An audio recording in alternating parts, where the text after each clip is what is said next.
Привет всем! Вы на канале Пульс Земли. Ежедневный обзор событий и катаклизмов на Земле. Итак, события за 29 апреля. Поехали! Курганскую область охватили масштабные лесные пожары. Власти еще вчера ввели режим чрезвычайного положения из-за аномального количества лесных пожаров. По последним данным, по Курганской области горят 50 дачных участков на общей площади 5000 квадратных метров. В настоящее время сотрудники МЧС эвакуировали 500 местных жителей.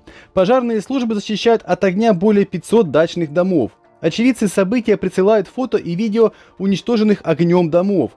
Наиболее крупные пожары в Аршагинском районе Курганской области и СНТ Малиновка. К ликвидации пожаров уже привлечены 350 спасателей и 100 единиц спецтехники. И этого недостаточно, огонь все равно продолжает разрастаться. Причиной пожаров стала засушливая и ветреная погода с температурой воздуха, достигающей плюс 27 градусов по Цельсию. Местные власти запросили помощь в тушении пожара из двух областей – Свердловской и Челябинской. В Херсонской области Украины фиксируют крупные очаги возгорания лесных и травяных пожаров. Они сейчас практически бесконтрольно разрастаются с чудовищной скоростью. Этому способствует сухая погода, а также сильный ветер. Общая площадь, охваченная огнем, превышает 20 гектар. Над ликвидацией возгораний работают 11 единиц спецтехники и 50 спасателей, а также 35 сотрудников лесной охраны. В населенных пунктах, которые находятся в непосредственной близости, сильно ухудшилось и качество воздуха. В этом году это один из крупнейших пожаров в Херсонской области, но не самый масштабный. А самый масштабный был в 2018 году. Тут за пару дней огонь успел охватить 580 гектар растительности на территории Радинского лесничества. К сожалению, при тушении пожара пострадало 5 человек, получивших ожоги различной степени тяжести. Снегопады в Аргентине продолжаются, и местами уже намело приличные сугробы. Погода преподносит все новые и новые сюрпризы. В аргентинской провинции Неукен метут метели и идет снегопад уже третьи сутки подряд. Сегодня утром управление дорог провинции сообщило, что состояние дорог, пострадавших от ураганного ветра и снега, остаются непроходимыми. Движение транспорта местами полностью заблокировано. Видеокадры, которыми делятся местные жители, действительно удивляют, и даже не скажешь, что это сейчас происходит в Аргентине. За последние сутки в отдельных районах намело сугробы, достигающие 30 сантиметров высоты. Власти призывают жителей быть очень внимательными при вождении личного автотранспорта, а лучше на время вообще воздержаться от передвижения. В прошлом году в Аргентине выпал снег в конце июля.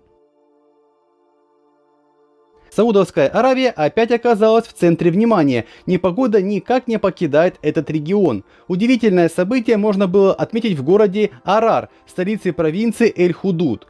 Тут сразу обрушились две стихии – пылевая буря в сопровождении сильным дождем, который спровоцировал сильные наводнения.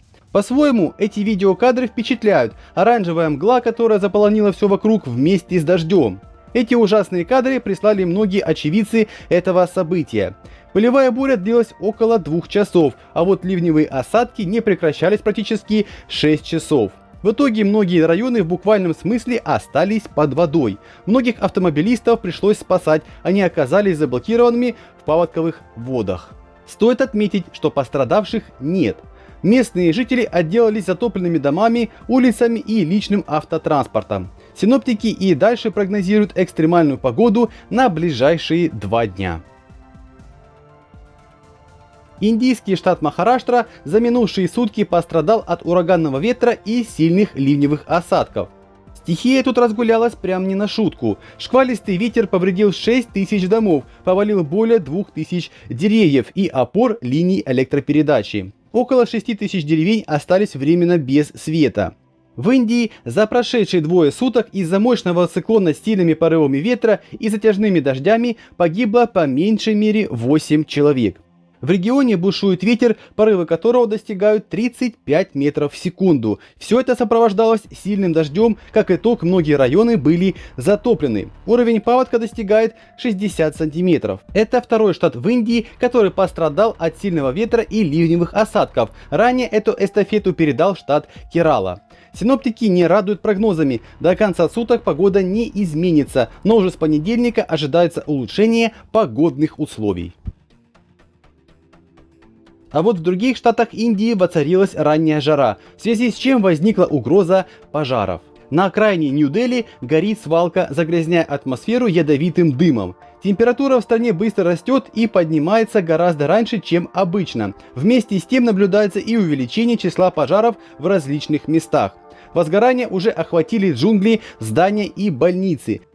Десятки людей ежегодно гибнут в результате пожаров в индийских больницах и на фабриках, в основном из-за незаконного строительства и несоблюдения требований безопасности. Пожары на грязных свалках Дели также способствуют сильному загрязнению воздуха, которым вынуждены дышать люди, живущие в самой загрязненной столице мира. За последние сутки в штате Уттараханд вспыхнуло еще 25 новых возгораний. Метеодепартамент Индии прогнозирует аномальную жару в восточных, центральных и северо-западных частях страны, включая также и столицу. Венесуэла продолжает сталкиваться с сильнейшими ливневыми осадками за последние 10 лет. Они вызвали масштабные наводнения и оползни, охватившую большую часть страны. Сегодня в центре внимания оказался штат Португеза. Там за последние сутки выпало 110 мм осадков. Наиболее пострадавшие от наводнений города – это Акаригуа и Араури. Уровень паводка местами там превысил отметку в 1 метр и продолжает расти. Сложная ситуация сложилась и на фермах, которые также оказались затоплены. Власти проводят масштабную эвакуацию скота. В регионе затоплено практически все – улицы, дома, магазины и предприятия. Местные власти начали эвакуацию населения из районов, которые находятся в критической ситуации. От наводнений погибло 2 человека. А тем временем в Каракасе продолжаются оползневые процессы, уничтожающие дома местных жителей. По информации СМИ, 20 домов были полностью разрушены.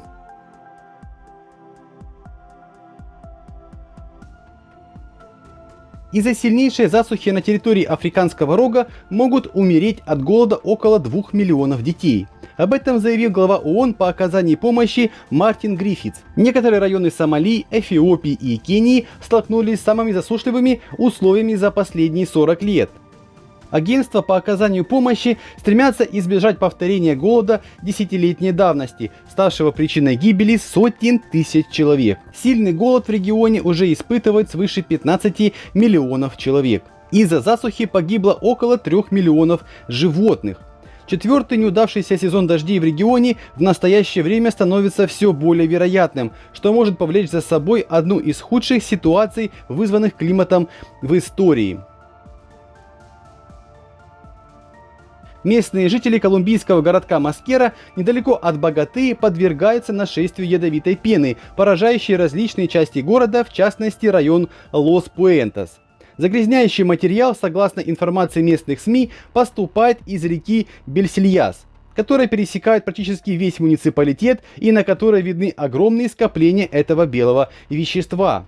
По данным местных властей, пена образовалась из-за сброса отходов моющих средств в реку. Пена рассеялась в воздухе и попала в разные районы города. Как отметили власти, эта пена содержит химические отравляющие вещества, которые крайне вредны для здоровья и вызывают респираторные заболевания у жителей. А также она вступает в реакцию при контакте с кожей человека. В районе проводится срочная эвакуация жителей. За последние сутки на Земле произошло 113 землетрясений с магнитудой от 2,0 до 6,0. Землетрясения с магнитудой равной 5 или более произошли в 5 странах. В каких именно, вы можете увидеть на своих экранах. Ну и по традиции минутка позитива на канале. Базальтовый каньон Студлагил. Базальтовый каньон Студлагил – удивительное образование, занесенное во все геологические справочники и учебники мира. Ни один турист поначалу не верит, что эти гигантские отвесные столбы могли быть созданы природой. Слишком уж рукотворно они выглядят, и кажется, что без человека их создание было бы невозможным. А как вы думаете, это сделал человек? В 2007 году о существовании этого каньона не подозревали даже исландцы. Здесь протекала мощная и глубокая река Йокла, полностью скрывающая его под водой. Но после строительства гидроэлектростанции и водохранилища река опустилась, базальтовые столбы вышли на поверхность. Возникновение такого грандиозного творения природы вызвало настоящий фурор. В первые годы сюда приезжали не только толпы туристов, но и геологи со всего мира. Еще бы, ведь уникальный шанс поработать с базальтовыми столбами без глубоководных аппаратов и водолазных костюмов. Спасибо вам за просмотр выпуска, спасибо за внимание и до завтра.